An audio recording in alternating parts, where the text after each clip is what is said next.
हमारी संस्कृति, हमारी पहचान। यज्ञ, योग, आयुर्वेद सदा रहे हमारे साथ। भारत के प्राचीन ग्रंथों एवं आधुनिक विज्ञान का दिव्य संगम, यज्ञ महिमा।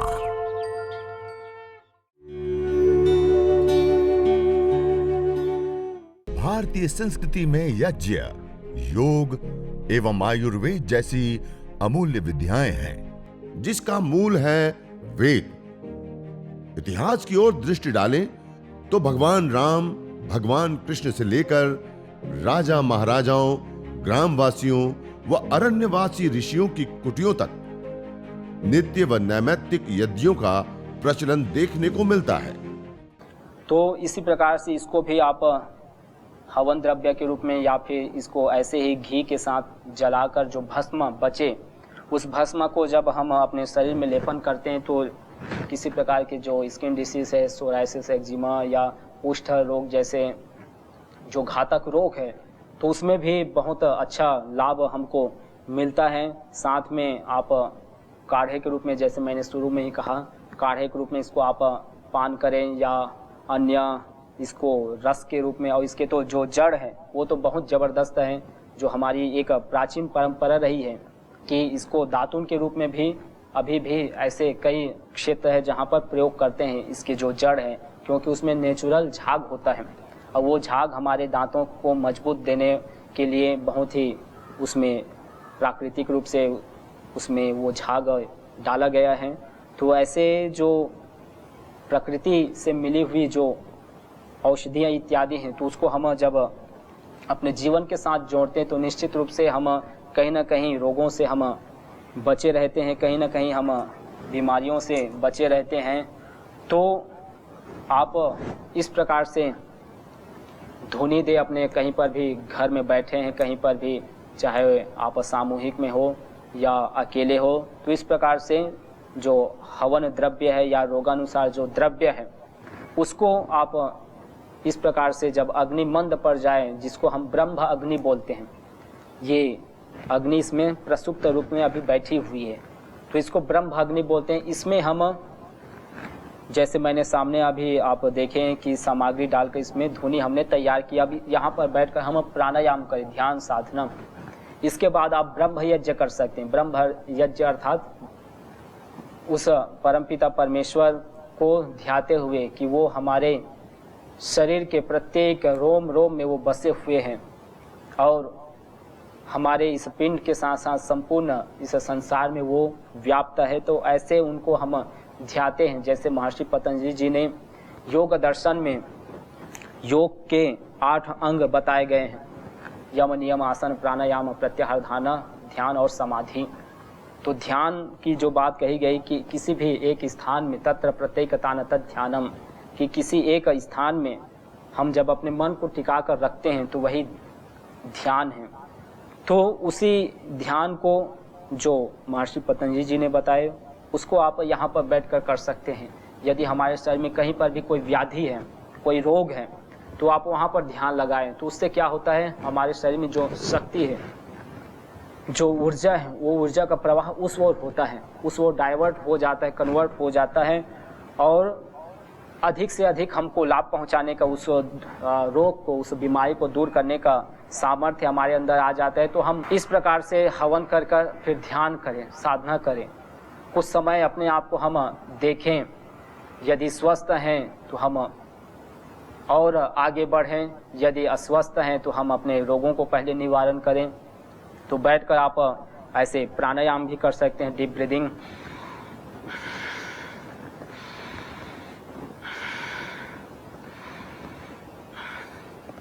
तो ऐसे प्राणायाम करें। अलग अलग जो रोग के अनुसार से जो सामग्री बताई है, उन सामग्री को आप इस हवन में डालें और उस निकल रहे जो धूम रहे उसको पान करें। तो जिनको अस्थमा की समस्या है, दमा की समस्या, तो जैसे मैंने पिछली कक्षा में आपको बताया था कि जो दम बेल है या उससे संबंधी जो अलग अलग औषधि, ये जो हरिद्रा है, ये भी दमा अस्थमा के लिए बहुत ही ज़बरदस्त औषधि है, रामबाण औषधि है। तो इसका भी हम धुनी ले सकते हैं। तो उससे हमारे जो लंग्स है, हमारे जो डायफ्राम है, ये भी बहुत ही स्ट्रांग बनती है।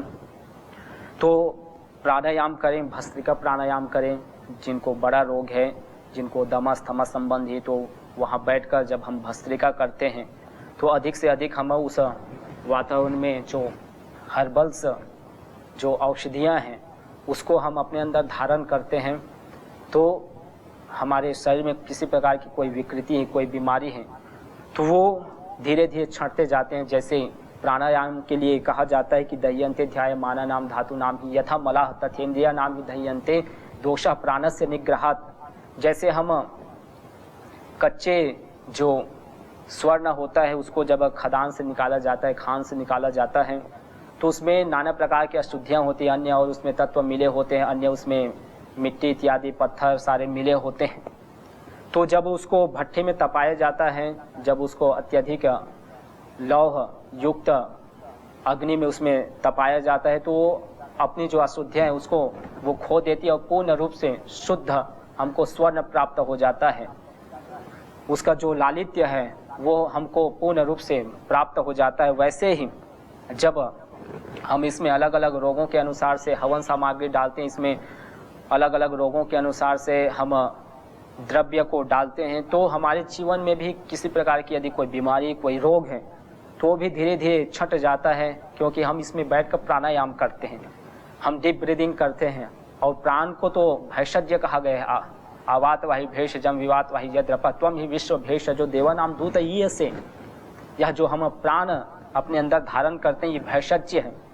और जब हम भैषज्य प्राण को अपने अंदर धारण करते हैं तो हमारे शीर्ष से लेकर हमारे पैर तक संपूर्ण यह जो देह कलेवर गात्र तनु शरीर है, ये पूर्ण रूप से नैरोग्य आरोग्य को प्राप्त हो जाता है। तो ऐसा यह जो कर्म है, इस कर्म से हम जुड़े, क्योंकि ये सिर्फ एक पूजा पद्धति, एक कर्म कांड ही नहीं, बल्कि एक पूर्ण रूप से चिकित्सा पद्धति है।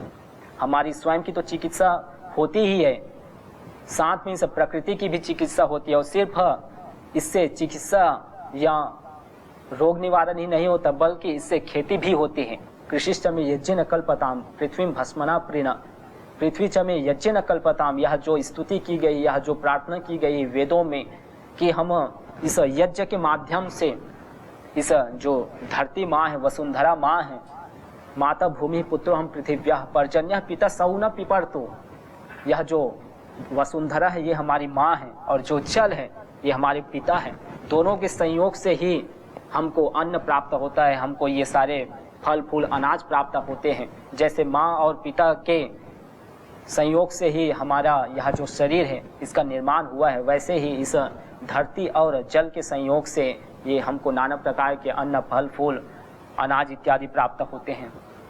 तो ऐसी जो वसुंधरा है इसको यज्ञ से पूरित करने के लिए कहा गया है, इसकी जो एक्टिव कंपाउंड्स है इसको बढ़ाने के लिए कहा गया है। और इसकी जो ये भस्म है, जो एश है, इसको जब हम खेतों में डालते हैं तो उसकी जो एक्टिव कंपाउंड्स है वो बढ़ जाते हैं, उसकी जो उर्वरक क्षमता है वो अत्यधिक बढ़ जाती है और उसमें मिठासपन आ जाता है। जैसे हम जैविक खाद लेते हैं, गोबर लेते हैं, अन्य और अलग अलग घास फूस को जब उसको खाद के रूप में डिकम्पोस्टिंग उसको तैयार की जाती है, तो जैसे उसके अंदर वो क्षमता आ जाती है कि वो जमीन की जो उर्वरक क्षमता है उसको बढ़ा देती है खाद जो है, वैसे ही ये भी उसी का एक पार्ट है। जब हम इस भस्म को खेतों में डालते हैं तो भस्म जो है उस खेती में जो फसल है उसको बहुत ही पौष्टिक बनाने के साथ साथ भूमि की जो क्षमता है, जो कछुए आदि है, उसको भी पोषण देने का काम ये खाद करती है। तो इसीलिए इसमें वेदों में इसकी महिमा गाई गई है और इसके माध्यम से प्रार्थना की गई कि हे यज्ञ देव, हे यज्ञ भगवान, आप इस भूमि को पूर्ण रूप से तृप्त कीजिए। आपके कारण से ही चारों ओर जो भूमि है वो उर्वर बन सकती है, वो उपजाऊ बन सकती है। और जो वृष्टि है जिसको पिता कहा गया है, पर्जन्य पिता सौना पिपर्तु, अर्थात यह जो पर्जन्य है, जो बारिश है, जो मेघ है, वो हमारे पिता हैं। तो पिता भी इस धरा में आए और संपूर्ण जगत को हरा भरा कर दे, तो तब होगा जब हम यज्ञ करेंगे, जब हम विशाल जगह जगह प्रत्येक व्यक्ति जब यज्ञ करेंगे। कृषिश्च में यज्ञ न कल्पताम वृष्टिश्च में यज्ञ न कल्पताम की जो बात कही गई कि वृष्टि को हम पूर्ण रूप से और उसको हम बढ़ाएं कि हर जगह बारिश हो, और यदि अत्यधिक बारिश भी होती है तो उसको हम संतुलन कर सकें इस यज्ञ के माध्यम से। तो ये यज्ञ जो है संतुलन करने का काम करता है। यदि अतिवृष्टि हो रही है या अनावृष्टि, कहीं सूखा अकाल पड़ रहा है, राजस्थान जैसे गुजरात में हम देखते हैं तो वहाँ पर इस प्रकार से वृष्टि यज्ञ किया जाता है प्रति वर्ष, क्योंकि वहाँ आप स्वयं देखते हैं कि वो रेगिस्तान है, अत्यधिक सूखा इलाका है, तो वहाँ पेड़ पौधे के अभाव के कारण से भी वहाँ पर बारिश नहीं होती, और चारों ओर जो बालू रेत है उसके विशाल काय होने के कारण से वहाँ पर बारिश, और यदि पानी भी अंदर मिलता है तो सारे जो है खारे पानी मिलता है, क्योंकि उसके अंदर अत्यधिक लवण युक्त पदार्थ हैं।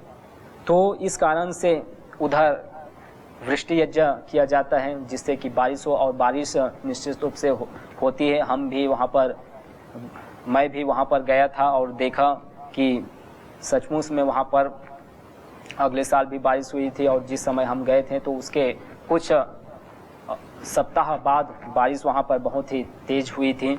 तो इस प्रकार से जो वेदों में बात कही गई है, वृष्टिश्चमी यज्ञिन कल्पताम, ये निश्चित रूप से जब हम करते हैं तो चरितार्थक होता है। ये सिर्फ एक कपोल कल्पित बातें नहीं जो वेदों में बात कही गई है, ये निश्चित रूप से व्यवहारिक है, और बशर्ते आवश्यक है कि हम उसको कितना प्रामाणिकता के साथ कर पा रहे हैं, क्योंकि जो हम इसमें वस्तु डालते हैं उसका भी चयन हो। जैसे मैंने पिछली कक्षा में कहा था कि ऐसी कोई औषधि नहीं है, ऐसे कोई पेड़ पौधे घास फूस इत्यादि नहीं जिसमें औषधीय गुण ना हो, जिसमें रोग दूर करने का सामर्थ्य ना हो।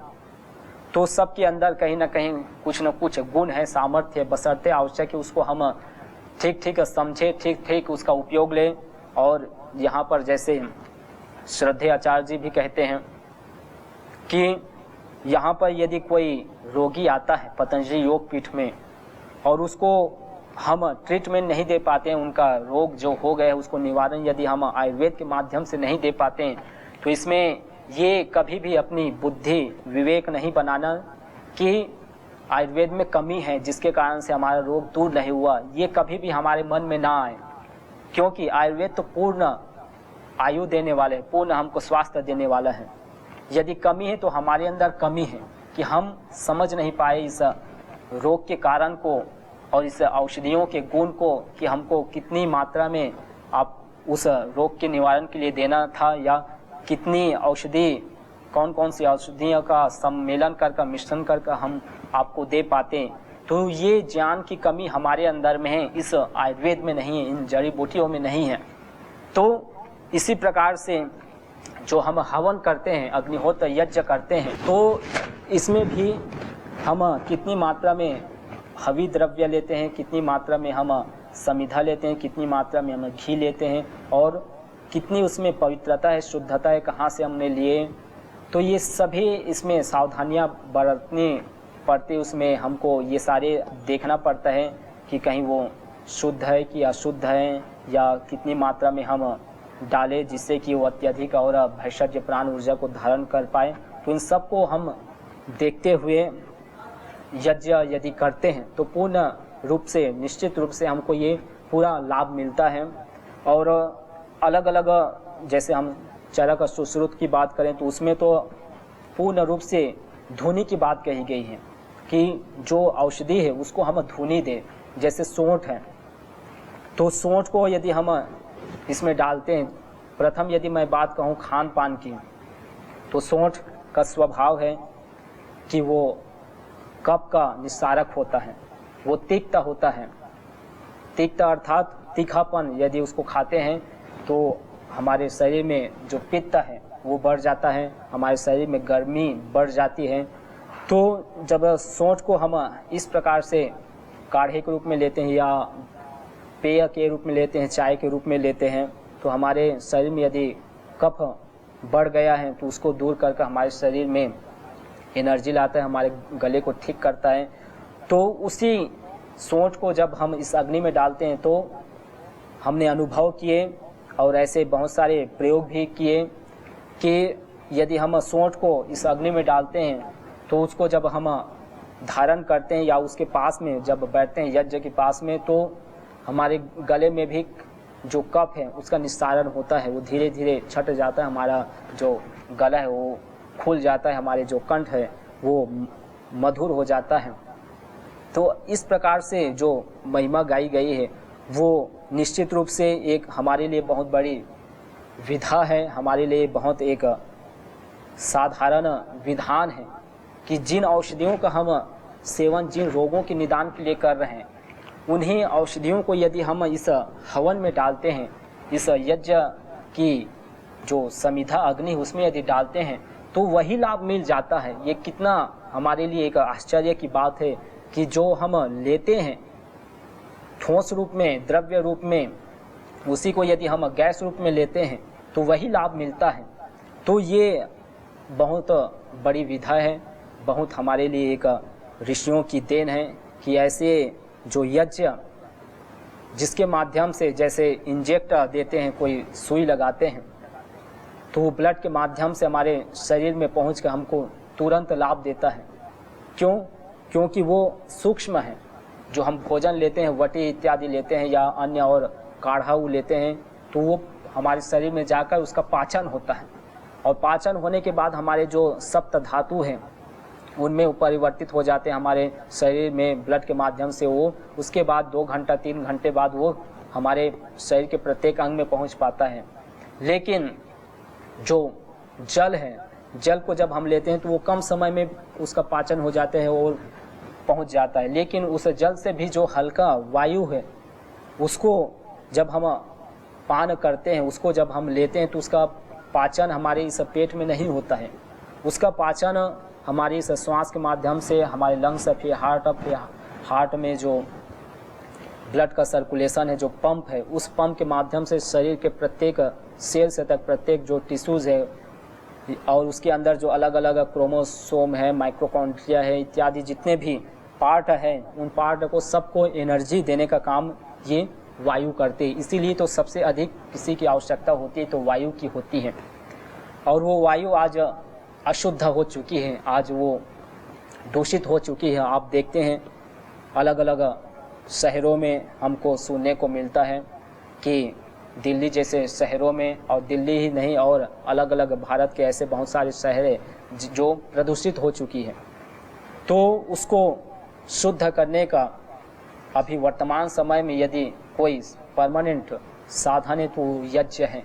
यज्ञ यदि हम प्रति व्यक्ति करते हैं या सामूहिक रूप से बड़े बड़े हम यदि यज्ञ करते हैं तो हम निश्चित रूप से ये कह सकते हैं कि हम इस पॉल्यूशन पर कंट्रोल पा सकते हैं। और इस यज्ञ के साथ हम अत्यधिक मात्रा में वृक्षारोपण भी करें। आज जो जंगल है उसकी संख्या केवल 19% बची हुई है, जबकि प्राकृतिक संतुलन के लिए चाहिए करीब 33% इस संसार में वन चाहिए, जंगल चाहिए। लेकिन इतनी कटाई और इतना जो विकास और विकास के अंधाधुंध दौड़ में हम प्रकृति का दोहन करते जा रहे हैं, जिसके कारण से आज 19% जंगल बच गया है। तो ऐसी स्थिति में हम अत्यधिक मात्रा में वृक्षारोपण करें, और वृक्षारोपण के साथ जो हमारा यह जो हमारी जो यह परंपरा रही है यज्ञ की, इस यज्ञ को भी हम अपने दैनिक जीवनचर्या में अपनाएं तो आप निश्चित रूप से ये महसूस करेंगे और स्वयं ये लाभ आप दृष्ट देखेंगे कि हमारे शरीर में किसी प्रकार के रोग या परिवार में किसी प्रकार के आज कोरोना जैसे जो महामारी, जो अमेरिका जैसे देश जो संपूर्ण विश्व में अपना धाक जमा कर बैठा था, वो भी इस छोटे से सूक्ष्म कोरोना के सामने हार मान गया, उसके सामने अपने हाथ उठा दिए। तो ऐसे जो कोरोना जैसे रोग है, जो वायरस है, उस वायरस को भी दूर करने के लिए इस यज्ञ के अंदर सामर्थ्य है। तो आप यज्ञ करें तो निश्चित रूप से आप अपने स्वयं का, परिवार का और समाज का आप भला कर सकते हैं, बिना कोई अलग एलोपैथी के, बिना अन्य और चिकित्सा के बिना। आप केवल यज्ञ, आयुर्वेद, योगाभ्यास, यदि 3 जो त्रिवेणी है, इसके माध्यम से यदि आप अपने जीवन को संवारना चाहते हैं तो निश्चित रूप से आप कभी भी रोगी नहीं होंगे, कभी भी आप बीमारी से युक्त नहीं होंगे और सदा आनंद में रहेंगे। तो यह जो यज्ञ की जो विधा है इससे हम जुड़ें और अपने जीवन को अच्छा बनाएं, सुंदर बनाएं। तो आप इस कार्यक्रम को सुने, देखें। आइए इसको हम यहीं पर विराम देते हैं। ओम द्यौः शांति अंतरिक्षगम शांति पृथिवी शांतिरापः शांतिरोषधयः शांतिः वनस्पतयः शांतिर्विश्वे देवाः शांतिर्ब्रह्म शांतिः सर्वगम शांति शांतिरेव शांति सामा शांतिरेधि। ओम शांति शांति शांति। यज्ञ अस्थमा से लेकर कैंसर जैसे जानलेवा रोगों से बचाने के साथ ही तनाव, अनिद्रा व अवसाद आदि मानसिक रोगों को दूर कर शांति व सौमनस्य प्रदान करता है। यज्ञ से विषैली गैसों में भारी मात्रा में कमी आती है व जानलेवा बैक्टीरिया, वायरस, फंगस आदि नष्ट होते हैं एवं रेडिएशन को भी कम करता है।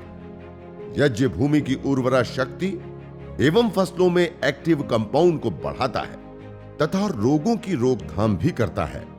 यज्ञ कृषि से उत्पन्न अन्न, फल आदि उत्तम पोषक तत्वों से युक्त एवं स्वादिष्ट होते हैं।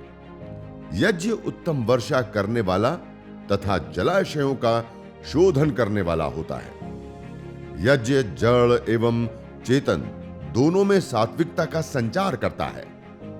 यज्ञ जहां भौतिक ऐश्वर्य एवं पुण्यों को प्रदान करता है, वहीं आध्यात्मिक जीवन में मानवीय चेतना का उत्कर्ष करके अतिमानस चेतना की ओर अग्रसर करता है।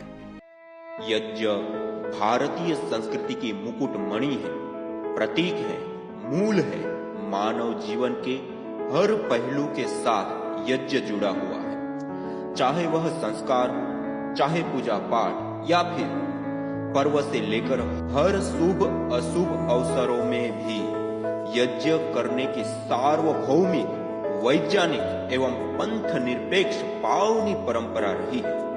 आइए हम संकल्प लें, संसार के श्रेष्ठतम कर्म यज्ञ को अपनाएं। पिंड और ब्रह्मांड में संतुलन कायम करने वाले यज्ञ को अपने जीवन का अभिन्न अंग बनाएं एवं प्रकृति मां के प्रति अपने ऋणों को अदा करें।